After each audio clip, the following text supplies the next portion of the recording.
ngutingutiku tikanao manamby tambla witsy fonkyo tinotereny anao fa vokatsy ny fo sambatrao manananao anilako tikanao miaro rasendrady mafy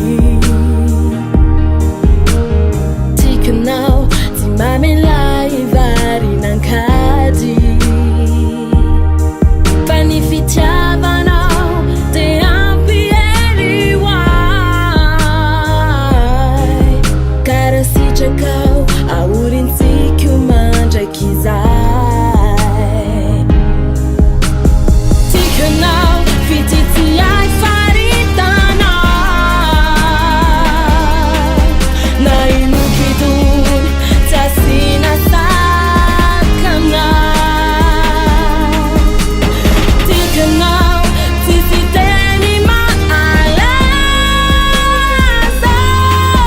makadiry tsy voaraf fo tsy zah tikanao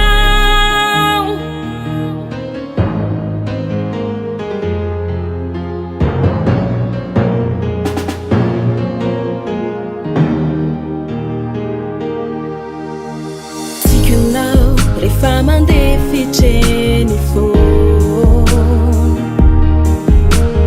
tikanao na de tsy ampy aza ny fotoana